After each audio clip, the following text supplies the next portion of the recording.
بسم اللہ الرحمن الرحیم۔ آج کا جو واقعہ ہے وہ حضرت اکرمہ بن ابی جہل رضی اللہ عنہ کا ہے، اور اس واقعے سے ہمیں پتہ چلے گا کہ حضور صلی اللہ علیہ وسلم اپنے صحابہ کرام کا کس قدر خیال کرتے تھے، اور نہ صرف ان کا خیال کرتے تھے بلکہ ان کی جو دلی جذبات تھے ان کا بھی پورا احترام کرتے تھے،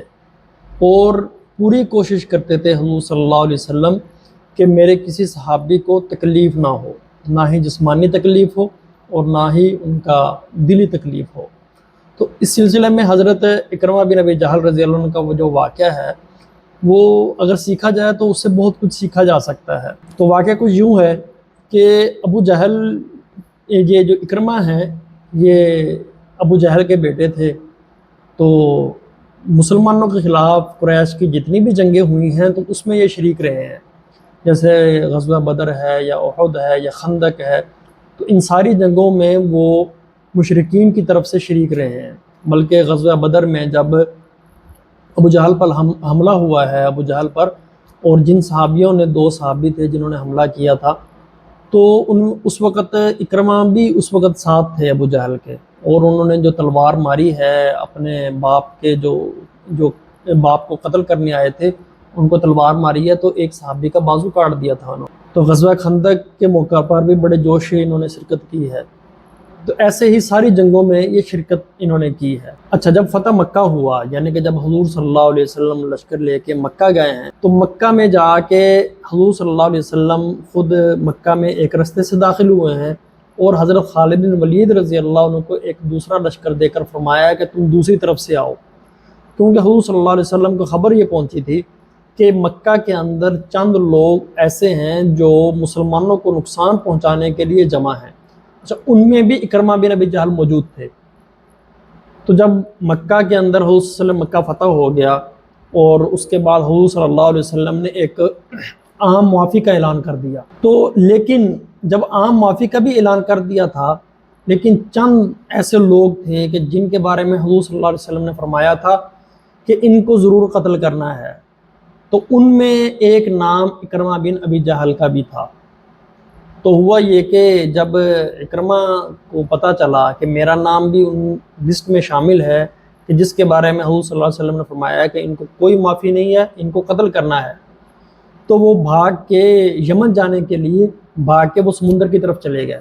اچھا، ان کی جو بیوی تھی حضرت ام حکیم رضی اللہ عنہا،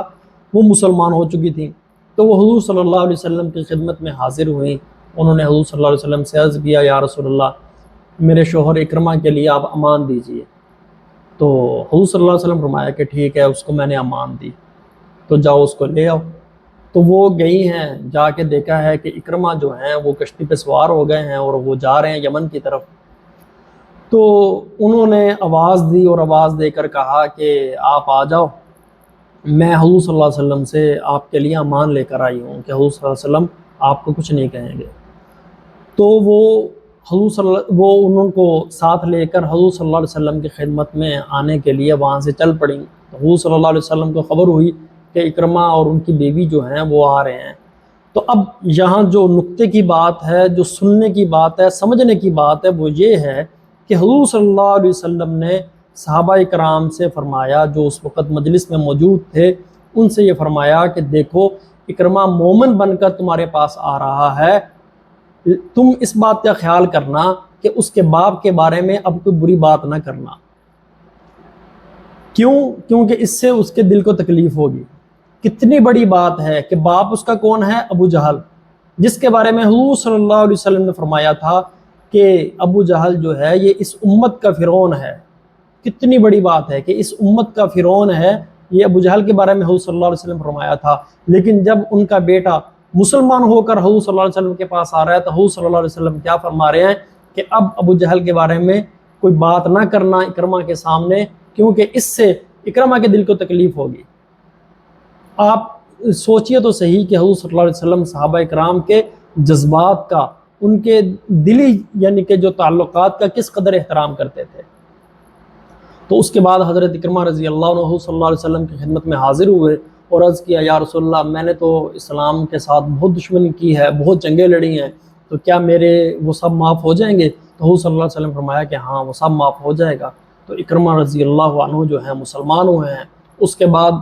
مسلمانوں کی طرف سے جتنے بھی لشکر گئے ہیں ان سب میں شرکت کی ہے، حتیٰ کہ جنگ یرموک میں وہ شہید ہو گئے ہیں۔ تو میرے بھائیو دوستو، ہمیں یہ چاہیے کہ ہم حضور صلی اللہ علیہ وسلم کا لحاظ کرتے ہوئے حضور صلی اللہ علیہ وسلم کے صحابہ کے بارے میں نہ غلط بولیں، نہ غلط سنیں، اور نہ ہی ہم کسی ایسے بندے کے پاس جائیں جو حضور صلی اللہ علیہ وسلم کے صحابہ کے بارے میں غلط بولتا ہو۔ تو اللہ تعالیٰ عمل کی توفیق عطا فرمائے جی۔ السلام علیکم۔